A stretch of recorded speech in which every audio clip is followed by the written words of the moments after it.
Baik anak-anak, kita akan mulai mata pelajaran kita yang pertama, bab 1, yaitu tentang sistem reproduksi manusia.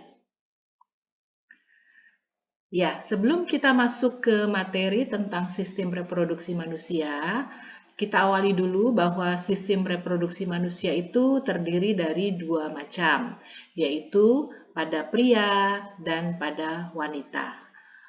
Pada pria itu kita mengenal ada 3 jenis organ atau 3 macam organ yang wajib kita ketahui artinya dan juga fungsinya. Kemudian juga pada wanita ada 3 organ sistem reproduksi yang wajib kita ketahui dan kita tahu fungsinya. Nah, untuk pria itu ada 3 macam, kalian bisa lihat di sini. Kemudian pada bagian bawah, di bagian testis, organ ini nanti akan menghasilkan satu sel kelamin yang disebut dengan sperma. Kemudian pada wanita ada satu organ yang nanti akan menghasilkan ovum atau sel telur. Jika dua sel kelamin ini bertemu, yaitu sperma dengan ovum, maka akan terjadi yang disebut dengan proses fertilisasi. Ini agak sedikit salah ya, jadi bukan proses fertilasi, tapi proses fertilisasi. Nah, proses fertilisasi ini bahasa Indonesianya adalah pembuahan. Jadi proses pertemuan antara sperma dengan ovum itu namanya proses pembuahan atau fertilisasi. Nanti dia akan tumbuh dan berkembang menjadi embrio. Kita lanjut yang di bagian bawahnya. Sistem reproduksi manusia itu dapat mengalami kelainan dan penyakit. Mengapa demikian? Karena semua alat-alat yang ada dalam tubuh kita itu wajib hukumnya dijaga dan dipelihara oleh masing-masing individu. Nah, jika terjadi sesuatu, maka organ-organ tersebut akan mengalami kerusakan atau mengalami berbagai macam penyakit. Sehingga kalian akan mengalami satu penyakit yang disebut dengan penyakit kesehatan organ reproduksi. Kita lanjut, sistem reproduksi manusia itu ada tujuannya. Kenapa kita mempelajari tentang sistem reproduksi manusia? Karena manusia dan makhluk hidup yang ada di muka bumi ini wajib untuk dapat bertahan hidup. Dan salah satu cara agar bisa bertahan hidup adalah dengan memiliki proses reproduksi. Nah, salah satunya adalah manusia. Jadi kalau misalnya manusia memiliki sistem reproduksi, maka dia dapat memperbanyak dan mempertahankan jenisnya. Nah, ini adalah tujuan dari sistem reproduksi pada semua makhluk hidup. Kemudian ada dua macam, tadi sudah saya sampaikan, sistem reproduksi itu ada pria dan wanita, lalu fungsinya juga tadi sudah disampaikan, dan bagaimana nanti proses terbentuknya janin, lalu kenapa kita harus menjaga kesehatan sistem reproduksi. Yang pertama tentang sistem reproduksi pria dulu. Jadi kalau reproduksi pria tadi di awal sudah Ibu sampaikan, dia akan menghasilkan sel kelamin jantan yang namanya sperma. Kemudian sistem reproduksi pria ini juga banyak memiliki kelenjar-kelenjar dan saluran yang dipakai untuk mengeluarkan spermatozoa. Nah, di sini ada tabel organ-organ apa saja yang menyusun sistem reproduksi pada pria. Tentu saja anak-anak laki-laki yang memiliki organ genital atau organ kelamin pria itu wajib tahu bagaimana dan apa saja organ yang ada dalam tubuh kalian. Ya, ada 10 macam di sini, tetapi untuk hari ini kita akan menghafal 3 saja dulu supaya kalian tidak merasa kesulitan ya. Yaitu di nomor 3, nomor 6, dan nomor 7. Nanti kalian bisa lihat fungsinya apa saja di nomor 1, nomor 6, dan nomor 7. Oke? Baik, ini adalah alat reproduksi atau alat genital pada pria yang dilihat dari samping, ya. Jadi tadi sudah disampaikan organ-organnya dan sekarang kelihatan apa yang disebut dengan kantong kemih, apa itu yang disebut dengan ureter, vesika seminalis dan lain-lain. Ini gambarnya jelas sekali terlihat, ya. Jadi bukan berarti ibu ngajarin yang jorok-jorok ya, tapi ini memang satu hal ilmiah yang harus kalian ketahui dan harus kalian pelajari supaya kalian bisa menjaga kebersihan dan kesehatan alat reproduksi kalian, ya. Jadi kalau kalian memiliki alat-alat yang sudah ada semenjak kalian lahir, maka tugas kalian adalah menjaga dan merawat alat-alat tersebut sesuai dengan fungsinya dan jangan sampai alat-alat tersebut mengalami kerusakan atau berpenyakit, ya. Nah, yang kedua, tentu kalau ada pria, ada wanita. Kalau wanita itu alat-alatnya untuk hari ini Ibu minta kalian menghafalnya 3 ya, yaitu ovum, ovarium, tuba falopii, dan uterus ya. Jadi ada 3 macam, ovarium, tuba falopii, dan uterus. Nah, ini gambarnya. Gambar organ reproduksi dari wanita. Ya, jadi kalau misalnya mau digambarkan itu dia seperti tangan kita yang terentang. Jadi kalau kita tangan terentang, nah itu adalah organ reproduksi wanita. Di mana bagian tengahnya ini badan kalian, ya. Kemudian yang kiri kanan ini adalah tangan kalian yang terentang. Nah, kalau mau tahu ovarium itu apa? Ovarium itu yang di sini. Ovarium itu kalau bahasa Indonesianya itu pabrik yang menghasilkan telur, ya. Kemudian nanti kalau telurnya lepas, dia akan berjalan di sepanjang tuba falopii. Jadi kalau tuba falopii itu istilahnya seperti jalanan atau saluran tempat ovumnya berjalan menuju ke uterus. Oke. Nah, berikutnya, bagaimana proses fertilisasi atau pembuahan itu terjadi? Tadi di awal sudah Ibu sampaikan, proses fertilisasi atau pembuahan itu jika ada pertemuan antara sperma dengan ovum. Nah, kapan mereka bertemu? Di sini disampaikan, ketika ovum sudah matang, maka dia akan keluar dari ovarium. Namanya proses ovulasi. Jadi kalau ovum keluar dari ovarium, sel telur keluar dari pabriknya, maka dia disebut dengan ovulasi. Nah, mereka menuju ke mana? Menuju ke uterus. Jadi ovum itu berjalan tujuannya hanya ke uterus atau rahim. Jika di dalam perjalanannya ada spermatozoa, maka mereka akan bertemu dan sama-sama akan menuju ke uterus. Ketemunya di mana? Ketemunya di tuba falopii atau saluran telur. Ya, jadi antara ovum dengan sperma itu sudah janjian. Mereka akan bertemu di saluran telur atau tuba falopii. Ovum yang bertemu dengan sperma itu sudah terjadi proses pembuahan atau fertilisasi. Jadi kalau sudah ketemu mereka tidak lagi dua, mereka bukan lagi ovum dan sperma, tapi sudah menjadi satu. Namanya apa? Namanya zigot. Ya.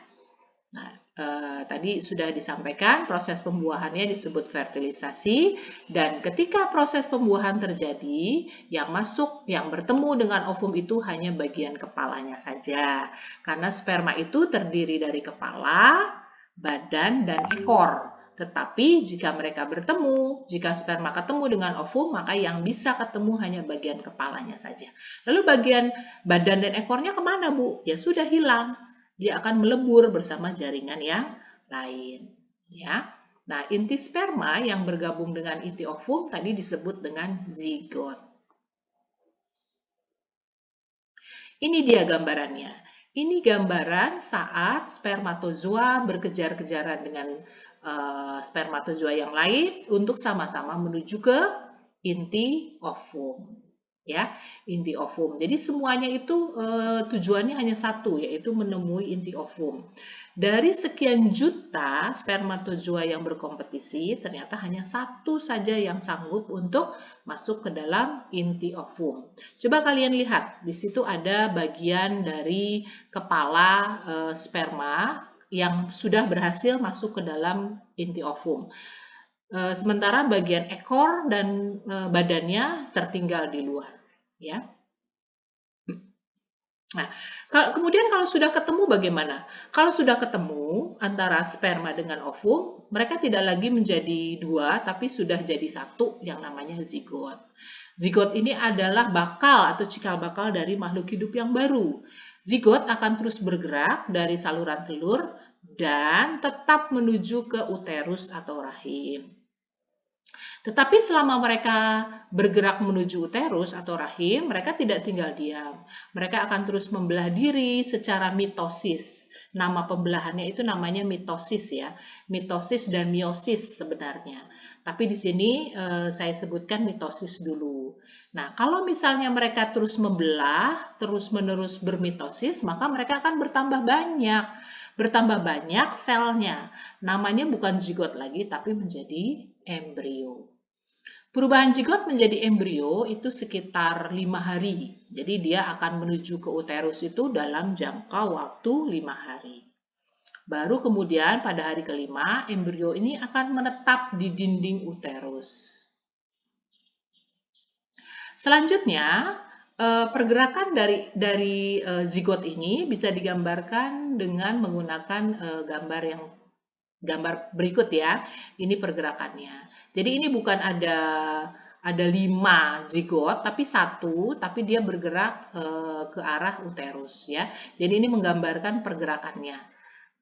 Jadi ini dari awal, kemudian di depan, di tengah, terus sampai menuju ke dinding uterus. Sampai ke dinding uterus dia ngapain? Dia nempel di sana. Lalu kalau nempel ngapain? Dia berkembang terus menjadi besar ya. Dari 2 jadi 4, 4 jadi 8, 8 jadi 16 dan seterusnya. Jadi bertambahnya sel-selnya itu menurut deret ukur, bukan deret hitung. Kalau deret hitung itu kan 1 jadi 2, 2 jadi 3, 3 jadi 4 dan seterusnya. Tapi kalau zigot membelah itu menurut deret ukur.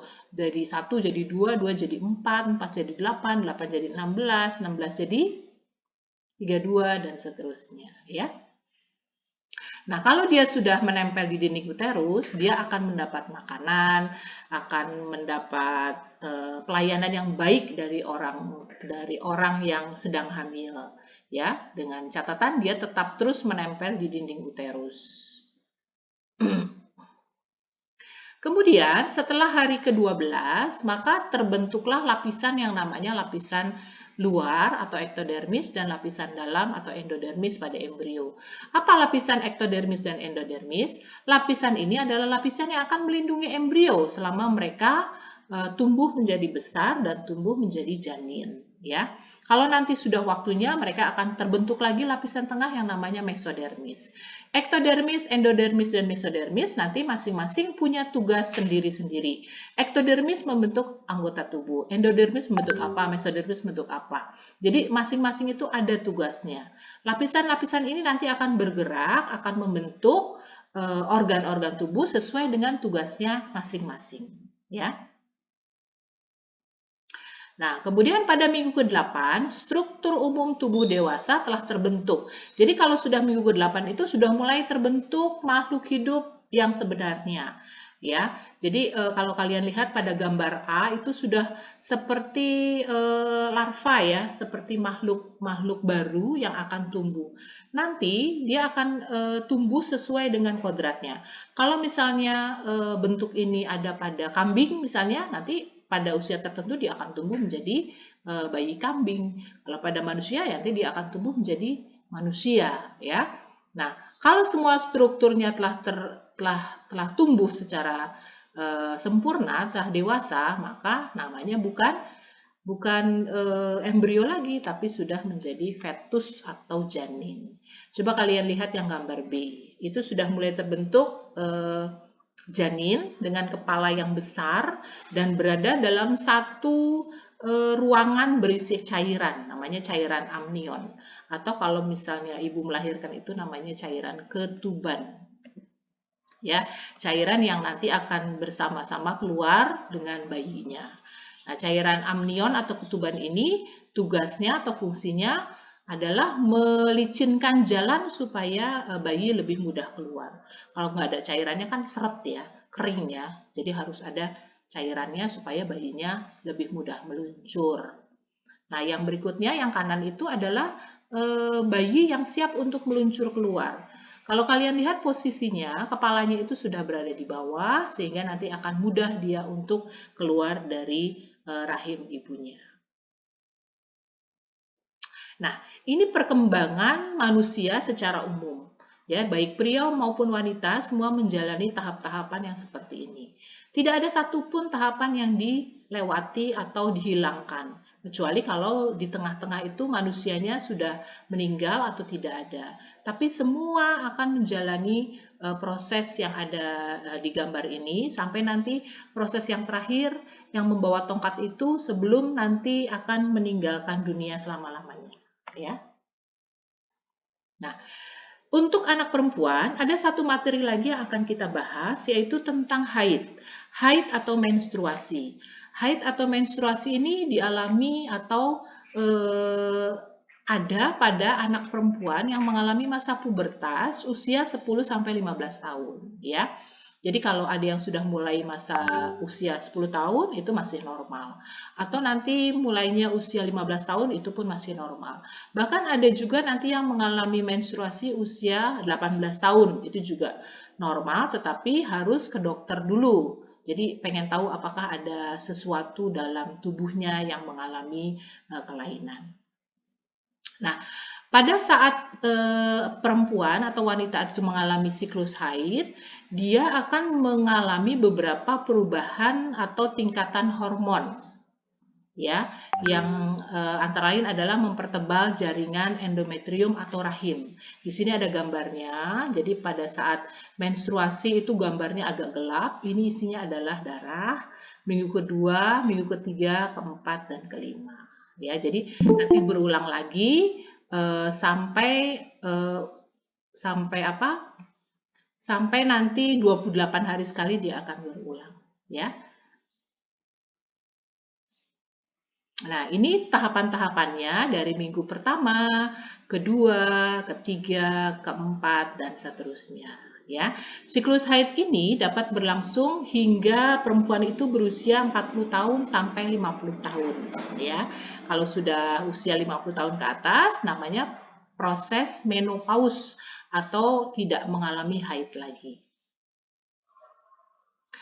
Nah, untuk anak laki-laki ada yang disebut dengan proses ejakulasi. Proses ejakulasi itu adalah proses di mana spermatozoa pada anak laki-laki itu akan matang menjadi spermatid. Ya, ini juga dialami oleh anak laki-laki pada masa pubertas usia 12 sampai 16 tahun. Nah, ini terdiri dari kepala, kemudian badan dan ekor. Spermatozoa juga akan dikeluarkan pada saat ejakulasi. Ejakulasi pada anak laki-laki itu pertama kali dialami oleh anak laki-laki dan disebut dengan mimpi basah. Yang berikutnya yang harus kita ketahui adalah beberapa kelainan dan penyakit pada sistem reproduksi manusia. Ada yang namanya gonore, ada chlamydiasis, ada sifilis, ada herpes, dan ada candidiasis. Beberapa penyakit yang ada, yang disebutkan di sini, mungkin kalian pernah mengalami, tetapi dalam kondisi yang tidak terlalu parah. Misalnya pada anak perempuan, ada yang disebut dengan candidiasis atau keputihan. Keputihan pada anak perempuan ini biasanya terjadi pada saat anak perempuan itu akan mengalami menstruasi atau haid. Atau bisa juga pada saat anak perempuan itu mengalami kelelahan atau capek yang luar biasa. Tetapi kalau itu masih dalam batas yang normal, artinya keputihannya itu tidak berbau, kemudian warnanya juga tidak berwarna hijau atau warna lainnya, lalu rasa gatalnya juga tidak sangat terlalu, itu masih dianggap normal. Tapi kalau sudah memiliki ciri-ciri yang tadi saya sebutkan, misalnya keputihannya sudah berwarna hijau atau warna lainnya, atau menimbulkan rasa gatal yang sangat hebat, atau menimbulkan bau yang sangat tidak enak, itu kalian harus ke dokter, ya. Ya, jadi kalau dari pelajaran yang sudah kita yang kita pelajari hari ini, beberapa kiat untuk menjaga kesehatan reproduksi adalah yang pertama, kita harus tetap menjaga kebersihan organ reproduksi bagian luar pada saat kita mandi atau pada saat kita selesai buang air besar atau buang air kecil. Itu harus selalu dibersihkan dengan air yang bersih ya. Lalu yang kedua, tentu saja kalian wajib untuk mengkonsumsi makanan-makanan yang bergizi. Seperti pada hari Rabu di SMP 66 itu ada pembiasaan makan dan minum yang sehat. Ya. Lalu jangan menggunakan celana yang terlalu ketat, baik celana dalam maupun celana bagian luarnya. Karena itu dapat menyebabkan peradangan pada organ reproduksi. Bisa lecet, bisa panas, bisa gatal, dan lain-lain. Sebaiknya kalian menggunakan pakaian dalam yang berbahan katun yang dapat menyerap keringat, sehingga memungkinkan tidak terjadi kelembapan pada organ-organ reproduksi kalian. Dan yang terakhir, yang lebih penting adalah kalian tidak melakukan hubungan seks secara bebas, karena ini memiliki resiko yang sangat tinggi terhadap penyakit kelamin. Ya, itu saja mungkin dari Ibu tentang sistem reproduksi pada manusia. Semoga bermanfaat dan kalian bisa mengisi LKS menggunakan video yang tadi ditayangkan. Terima kasih. Assalamualaikum warahmatullahi wabarakatuh.